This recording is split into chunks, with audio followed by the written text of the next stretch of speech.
Alhamdulillah. Alhamdulillah salatu wassalamu ala Rasulillah Sayyidina Muhammad ibni Abdillah wa ala alihi wa sahbihi wa man wala wa la hawla wa la quwata illa billah. Amma ba'd. Ahlan wa sahlan. Selamat datang pemirsa PIK TV, muslimin wal muslimat dimanapun Anda berada. Kembali lagi dengan kami santri pesantren ilmu Al-Quran Singosari Malang, dengan narasumber kita, guru mulia kita cintai dan ta'zimi, yang nantinya kita akan tanyakan berbagai hal kepada beliau, tentunya terkait keilmuan, yang nantinya akan disampaikan oleh pengasuh kita Syekhuna Kiai Haji Lutfi Basori, mata'anullah bituli hayati syarifah. Langsung saja kita bertanya. Pak Kiai, saya mau bertanya. Sebagaimana kita ketahui bahwasanya anjing di dalam agama Islam adalah hewan yang najis mughalladhah. Nah, yang saya tanyakan, apa hukum orang Islam memelihara anjing untuk mencegah kebunnya dari serangan hewan lain? Pertanyaannya, apa hukum memelihara anjing untuk menjaga kebun dari serangan hewan-hewan buas lainnya? Atau biasanya ada hewan babi hutan gitu ya, dan lain sebagainya. Terus pemilik kebunnya memelihara anjing penjaga. Pertama, ya kita tahu bahwasanya anjing penjaga yang ditaruh di kebun itu tujuan utamanya menyelamatkan atau mengamankan harta milik gitu ya, si pemilik kebun. Sedangkan hukum anjing itu sendiri kalau disentuh gitu ya, itu bisa najis mughalladhah yang berat, bila mana anjingnya basah atau yang menyentuh tangannya atau badannya basah. Jadi kalau hukumnya memelihara anjing kebun itu boleh hukumnya menurut fikih. Nah, tapi kalau memelihara anjing di rumah itu dilarang, dalam syariat dilarang. Begitu. Jadi ada dua, memelihara anjing. Yang boleh itu adalah anjing untuk berburu dan anjing untuk menjaga kebun. Tapi kalau untuk peliharaan, ya anjing atau hewan peliharaan yang biasanya disayangi gitu, enggak boleh dalam syariat. Ini perlu diketahui. Bagaimana kita memperlakukan anjing yang ada di kebun? Pertama, ya diikat begitu atau diletakkan di kandang. Jadi tidak liar. Kenapa kok diikat atau di kandang gitu ya? Karena begini, andai kata musim hujan atau juga di pagi hari yang memang rawan berembun, maka tatkala anjing tersebut liar dan dia menyentuh segala hal yang di situ basah, mulai pepohonan atau rerumputan, ya dah. Itu kalau pagi kan seringkali basah kan, karena embun. Terlebih kalau kena hujan, maka bekas dari tempelan badannya anjing yang menempel di mana? Di barang-barang yang basah itu menjadikan barangnya itu najis mughalladhah. Begitu. Atau sifatnya anjing yang biasa meleletkan lidahnya itu seringkali meneteskan liur.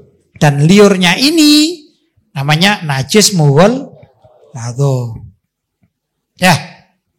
Dan banyak hal yang basah pada diri anjing itu menyebabkan segala sesuatu yang disentuh menjadi najis mughalladhah. Repot. Tatkala kita mau panen, kemudian kita menginjak atau menyentuh barang yang pernah disentuh oleh anjing yang najisnya mughalladhah, apa yang terjadi?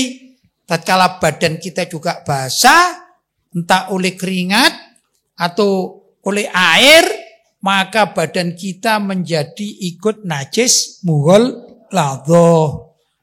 Nah, adapun cara membasuh najis mughalladha itu kalau trik dari saya ya, ambil air campur dengan debu atau dengan tanah sehingga semacam adonan begitu, tapi jangan terlalu lengket sekali ya dan jangan terlalu cair sekali, sedang-sedang lah.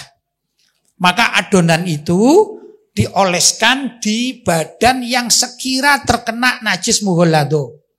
Sudah. Mungkin gambarannya adonan itu seperti orang mau membuat kue ya, tapi kuenya ini kue yang cair gitu, agak cair gitu ya. Atau kental lah begitu, dioles. Atau juga seperti salep, nah gitu ya. Dioles di tempat yang terkena najis mughalladha. Setelah itu dibilas, bilasan pertama dengan air suci. Diniati itu. Kalau ada gayung enak, bilasan pertama 1 gayung. Sudah?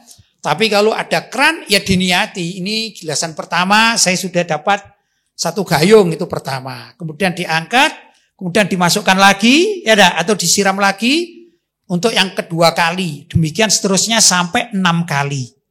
Sudah? Maka pada bilasan ke-6 ini dianggap sudah suci.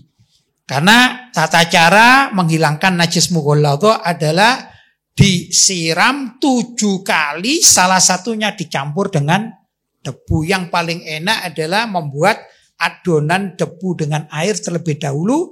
Setelah itu dibilas dengan air sebanyak 6 kali. Gitu ya. Tapi kalau tidak mau repot.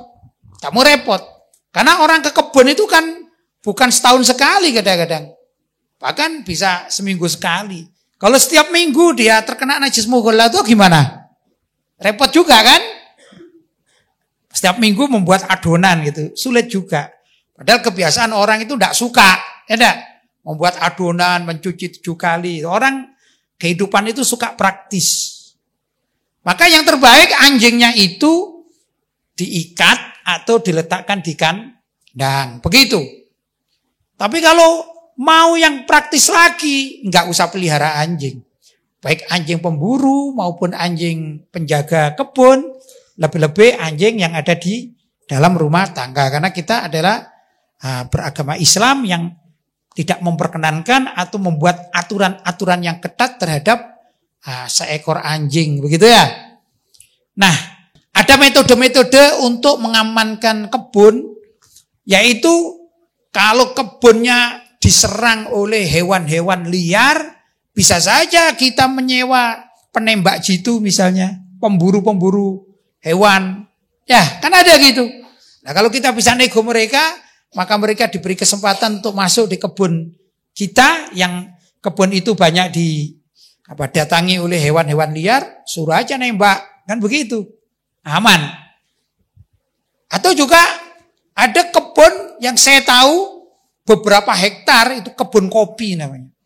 Itu oleh pemiliknya diberi pagar besi yang keliling.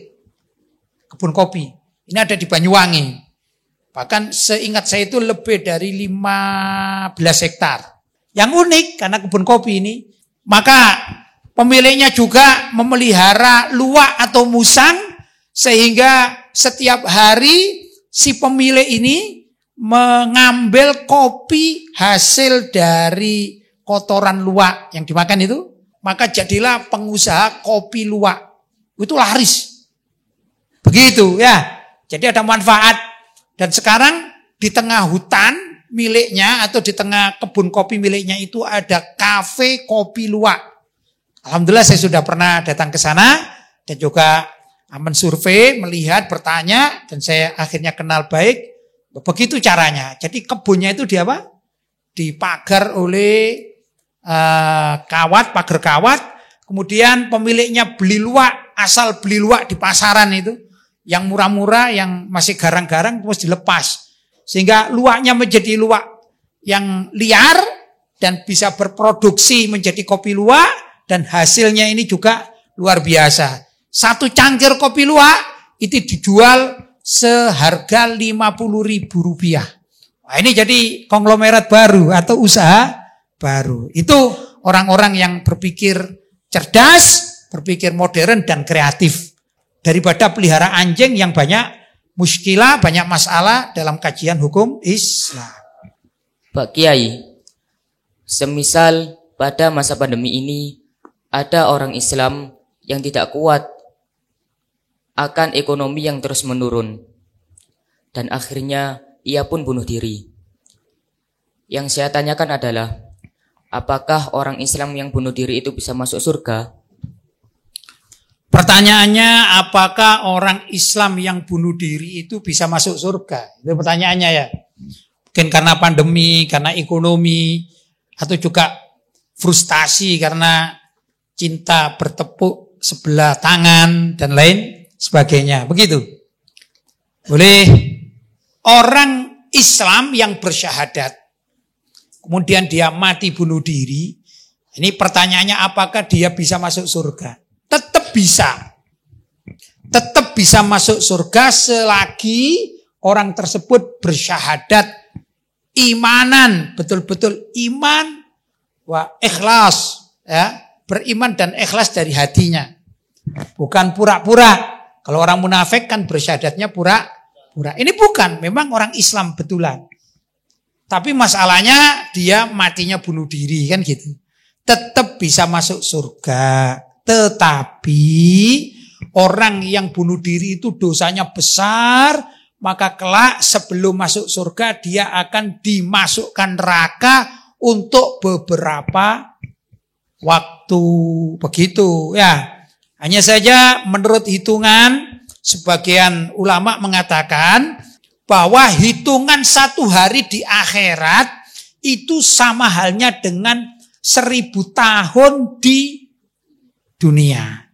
Jadi kalau orang yang bunuh diri itu misalnya dimasukkan neraka selama 1 tahun, itu dihitung atau dikalikan dengan 1000 tahun. Bagaimana itu lamanya itu ya? Jadi lama sekali di mana? Di neraka. Setelah selesai hukumannya, tentu oleh hitungan akhirat yang dinilai oleh Allah SWT dianggap selesai, maka orang tersebut akan diangkat masuk surga setelah proses masuk neraka. Begitu. Hanya masalahnya orang yang bunuh diri itu kan tidak bisa tobat karena sudah mati kan.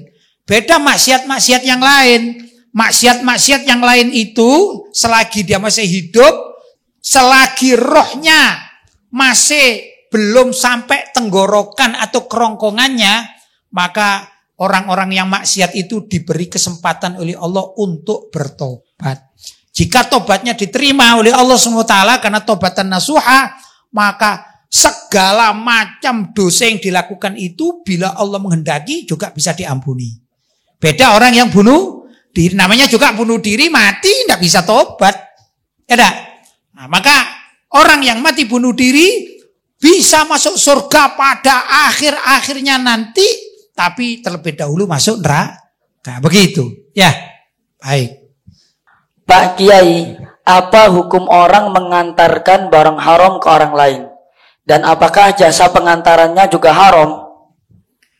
Pertanyaannya, apakah seseorang yang mengantarkan barang najis atau barang haram, begitu, kepada orang lain, misalnya mengantarkan daging babi gitu ya, kepada orang non-muslim pemakan daging babi, itu hukumnya bagaimana? Kemudian yang kedua, apakah hukum pengantarannya juga haram? Oh, kemudian hasil dari ongkos pengantarannya juga haram, gitu ya. Menurut mayoritas ulama atau jumhurul ulama, bahwa seseorang itu dilarang mengantarkan barang yang haram. Misalnya ada arak, mengantarkan arak ke suatu tempat itu haram, tidak boleh.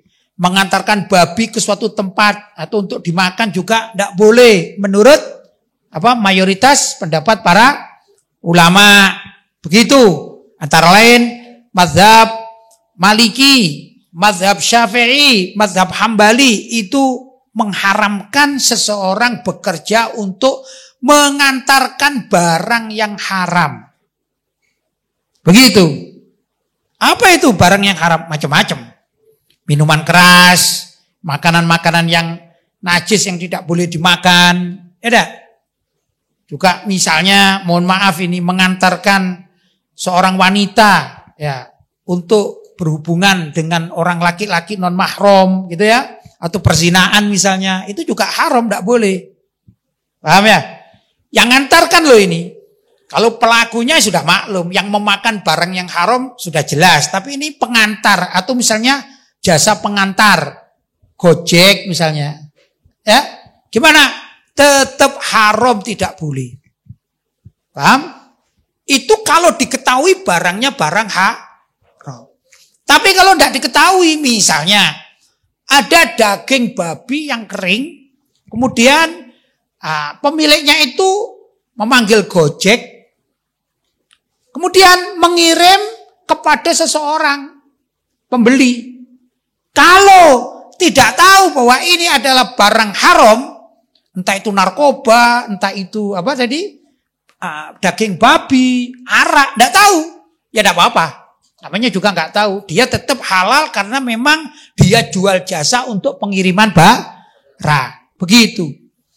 Namun menurut mazhab Hanafi itu diperbolehkan selagi si pengantar barang haram tidak ikut menikmatinya dan tidak ikut menyaksikan apa yang dilakukan oleh orang yang memanfaatkan barang haram itu. Termasuk barang haram adalah hasil pencurian. Ya, ada orang mencuri, kemudian minta antarkan, menjual di mana gitu ya, penada. Itu kalau tahu yang akan dijual adalah barang curian, maka si pengantar atau Gojeknya itu haram mengantarkan si pencuri tersebut. Tapi kalau nggak tahu, ya nggak apa-apa. Jelas? Adapun menurut mazhab Hanafi itu boleh mengantarkan karena dia hanya dihukumi jual jasa pengantaran. Tidak melihat apa yang diantarkan, siapa yang mengantarkan dan siapa yang menerima barang tersebut, tidak dihukumi. Ya, tidak ikut. Yang penting saya jual jasa pengantaran, maka apapun yang dilakukan ini boleh menurut mazhab Hanafi. Tapi mayoritas ulama mengatakan haram hukumnya. Karena itu ya anjuran untuk yang bekerja di ekspedisi atau jasa pengantaran barang. Jadi harus hati-hati bagi pekerja yang memang aktivitasnya itu mengantarkan barang seperti orang yang kerja di LTH misalnya, pengiriman kilat. Itu yang saya tahu pegawainya itu teliti. Ini barang yang dikirimkan apa? Gitu ya. Kalau baju ditulis baju, kalau makanan ditulis makanan, begitu. Nah, tatkala dia curiga yang dikirim adalah miras atau narkoba atau mungkin daging babi yang haram seperti bipang itu ya, babi panggang ya. Nah, ini kalau memang pekerjanya muslim, jangan mau. Oh enggak, mohon maaf, saya tidak bisa mengirimkan bipang untuk konsumsi masyarakat. Begitu. Ini kalau pekerjanya muslim. Pak Kiai, biasanya kita mendapatkan ijazah suatu amalan dari seorang kiai ataupun ustadz kita. Yang saya tanyakan adalah, bolehkah seorang wanita mengijazahkan suatu amalan kepada seorang laki-laki? Seorang wanita yang mengijazahkan amalan kepada seorang laki-laki, itu yang mendapatkan ijazah anaknya atau gimana? Orang lain. Orang lain. Oh ya. Hukumnya apa seorang wanita yang kebetulan beliau ini ustazah misalnya mengijazahkan amalan-amalan kepada lelaki yang non mahram atau bukan keluarganya, bukan anaknya, bukan suaminya misalnya. Boleh apa tidak boleh? Hukumnya boleh, tapi dengan syarat-syarat tertentu. Contoh Siti Aisyah radhiyallahu taala anha, istri Nabi, ya, itu kan banyak meriwayatkan hadis dan para penerima hadis dari Siti Aisyah itu bukan wanita-wanita, bukan gitu, tapi adalah para sahabat, ya laki-laki di kalangan mereka, ya belajar bertanya kepada Siti Aisyah Sehingga Siti Aisyah itu adalah wanita sahabiah Ummul Mukminin yang paling banyak meriwayatkan hadis. Dan para perawi hadis pun adalah mayoritasnya adalah para sahabat, para tabi'in dari kalangan orang laki-laki. Walaupun ada juga dari wanita-wanita sahabiah, wanita-wanita tabi'iyah ada yang belajar kepada Siti Aisyah. Cuman tetap dengan aturan syariat, misalnya beliau menyampaikan sedangkan wajah beliau tertutupi dengan hijab, begitu, tidak vulgar. Ya. Karena apa itu? Aturan syariat. Min waroi hijab. Kadang-kadang beliau Siti Aisyah menyampaikan hadis-hadis itu dari belakang tirai, begitu. Sehingga apa? Tetap ilmu yang disampaikan ini sampai kepada para pencari ilmu. Kalau tadi yang ditanyakan adalah ijazah, ya. Sedangkan Siti Aisyah masih tetap untuk bisa melaksanakan hukum syariat, begitu. Jadi ustazah atau syaikhah bila mana ingin menyampaikan ijazah kepada murid-muridnya, termasuk juga kepada orang laki-laki yang non mahram, itu boleh asalkan dengan tetap menjaga aturan syariat. Masalah ikhtilaf, apa itu? Hubungan atau pertemuan antara orang laki-laki dengan perempuan di dalam Islam yang wajib tertutup. Begitu caranya. Jadi metodenya saja yang perlu dijaga, ya. Kalau hukumnya tetap boleh. Pak Kiai, biasanya uang kas masjid digunakan untuk pembangunan masjid atau upah sang imam dan sang khotib. Nah, yang saya tanyakan, apakah boleh uang kas masjid digunakan untuk membeli makanan dan minuman yang kita sorufkan untuk jamaah masjid? Ini terkait pertanyaan bagaimana hukum memanfaatkan uang kas masjid yang dikumpulkan dari para jamaah, gitu ya. Memang umum ada kotak amal, begitu ya. Ini kan umum di kalangan takmir-takmir masjid atau jamaah masjid. Pertama begini, selagi kegiatan yang dimaksudkan mulai dari kebersihan, mulai dari ibadah, termasuk juga apa saja, pengajian, bahkan konsumsi, andai kata ya, konsumsi itu dilakukan untuk jamaah masjid yang sedang memakmurkan masjid, maka hukumnya boleh. Jadi orang yang menyumbang atau bersedekah melewati kotak amal masjid tujuannya adalah memakmurkan masjid. Maka apapun yang dilakukan, pengajian umum, pengajian rutinan, ya dah, memberikan minuman kepada penceramahnya, ini kan juga mengeluarkan uang ini. Walaupun itu gula, air yang direbus juga akan mengeluarkan uang, namanya listrik dan segala macam.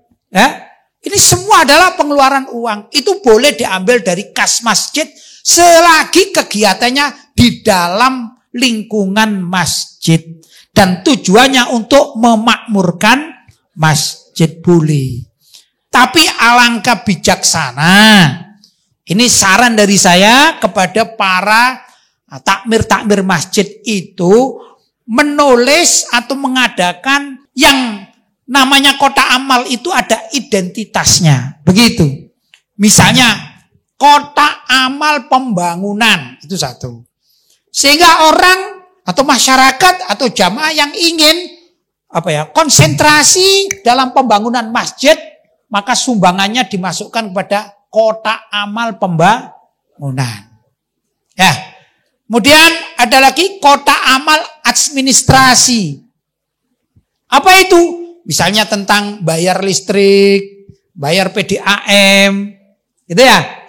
Kemudian bayar pajak-pajak kenegaraan lainnya. Itu bisa diambilkan dari kotak amal administrasi.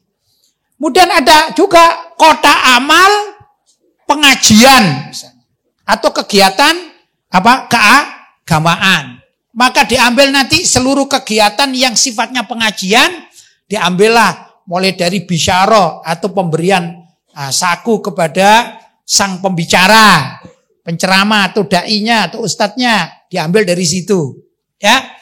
Juga ada kegiatan lain yang terkait, misalnya menyewa sound system, kalau memang dianggap kurang, diambil dari kegiatan kotak amal kegiatan keagamaan.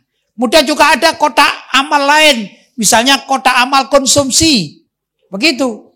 Nah, ini perlu dirapatkan dengan para takmir masjid, sehingga kebutuhan yang biasa dilakukan di masjid itu untuk memakmurkan masjid secara umum bisa tercover semuanya. Loh, kalau ini dilakukan, namanya sangat hati-hati untuk tasarruf atau menyalurkan uang dana masjid sesuai dengan kepentingannya. Begitu. Tapi secara umum hukumnya adalah boleh. Yang tidak boleh itu, misalnya ada salah satu takmir masjid yang punya kegiatan di rumahnya. Kemudian dia memanfaatkan uang kas masjid, itu tidak boleh. Tapi kalau dilakukan kegiatannya di dalam masjid, itu jadi boleh. Begitu ya, karena nilainya memakmurkan masjid. Adapun memakmurkan masjid kan macam-macam. Dari segi fisik, memakmurkan adalah pembangunan masjid. Dari segi rohani adalah pengajian, kan begitu ya. Dari segi untuk memotivasi masyarakat agar senang ke masjid, maka diadakan makan bersama, kan gitu ya. Mungkin juga sekarang ini ada wifi masjid, mungkin dengan syarat-syarat tertentu dan lain sebagainya ya. Atau mungkin juga ada playground gitu ya, yang tujuannya andai kata ada pengajian, maka anak kecil-kecil itu tertampung di tempat tersebut atau penampungan anak, tapi tetap di lingkungan masjid yang digratiskan, itu kan juga boleh. Biar apa? Biar ibunya sama bapaknya ikut ngaji ini tenang, khusyuk, anaknya ada yang nangani sendiri atau di tempat playground tersebut. Begitulah kurang lebih. Ini namanya apa? Untuk niat memakmurkan masjid. Pak Kiai, sebagaimana lumrah di masyarakat, jika seseorang memiliki hajat, ia akan mengundang seorang kiai ataupun ustadz untuk memimpin acara tersebut.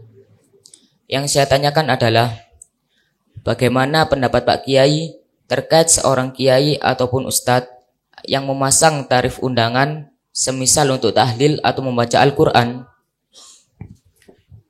Pertanyaannya, apa hukumnya bagi dai ya atau ustadz, kiai itu ya, memasang tarif khusus tatkala diundang? Misalnya apalagi memimpin tahlil gitu ya, atau memimpin istighotsah, kemudian minta tarifnya, tarif saya mohon maaf 10 juta gitu ya. Ya jelas ini tidak etis. Seorang dai yang memasang tarif seperti itu tidak etis ya. Kalau tidak etis itu ya aib itu ya tidak boleh ya. Walaupun tidak haram tapi sangat tidak bermoral menurut saya. Begitu ya. Karena Nabi Muhammad SAW juga para sahabat itu mengajarkan tidak seperti itu. Ulama-ulama salaf mengajarkan secara ikhlas. Adapun seorang dai, seorang ustadz ya, menerima pemberian hadiah, kalau sekarang berupa amplop atau salam tempel, boleh-boleh saja. Ya, tapi tidak pasang tarif. Jadi pasang tarif itu bukan masalah halal haram, tapi etis atau tidak etis. Kenapa? Karena orang yang punya hajat macam-macam itu. Ada orang kaya, ada juga orang miskin. Kalau orang kaya, ya rasional, dimintai uang kalau memang punya. Tapi tetap tidak etis. Saran saya begini, untuk urusan dakwah ini ya, jangan pasang tarif. Jelas kurang baik. Tapi andai kata sang kiai tersebut, sang ustadz tersebut, sang dai tersebut, misalnya ketemu dengan orang kaya yang kebetulan mengundang dirinya untuk acara kegiatan yang dimaksud. Ya, jangan pasang tarif, tapi setelah acara bolehlah nego. Ya, misalnya ustadznya itu sedang membangun musola, membangun masjid, membangun pesantren, baru nego sendiri di luar konteks pengajian. Misalnya bercerita, Pak Haji Fulan, saya sekarang di rumah sedang membangun pesantren. Saya sedang membangun masjid. Saya sedang membangun musola.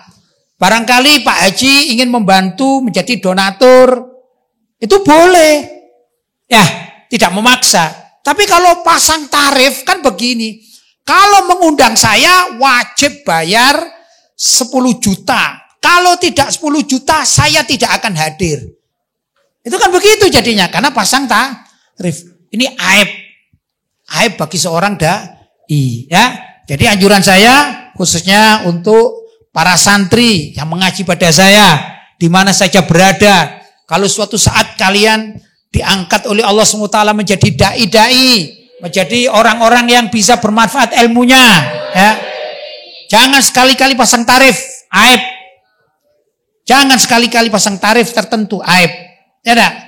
Itu tidak ikhlas dan juga naudzubillah min dzalik, saya saja enggak senang mendengarkannya, apalagi Allah Subhanahu wa taala pasti akan murka. Ya, karena pasang tarif, apalagi kalau tarifnya memberatkan yang mengundang. Jangan. Tidak elok, tidak bagus, sangat buruk sekali akhlaknya. Lah, orang kalau buruk akhlaknya bagaimana akan mengajarkan agama? Tentu kontradiksi. Jelas? Baik. Alhamdulillah, hari ini kita dapat ilmu yang banyak dari beliau. Semoga ilmu yang beliau sampaikan tadi bermanfaat dan barokah untuk kita. Kita doakan semoga beliau Syekhuna Kiai Haji Lutfi Bawsori selalu diberikan kesehatan, panjang umur, dan selalu diberi istiqomah dalam mendidik dan mengajar kita semua. Dan semoga para pemirsa juga diberikan kesehatan, panjang umur, dan selalu dilindungi oleh Allah Subhanahu wa taala, khususnya pada masa pandemi ini. Tetap saksikan video kami di channel PK TV untuk mendapatkan ilmu-ilmu yang manfaat lainnya. Mungkin ini saja yang bisa saya sampaikan, kurang lebihnya mohon maaf yang sebesar-besarnya. Wassalamualaikum warahmatullahi wabarakatuh.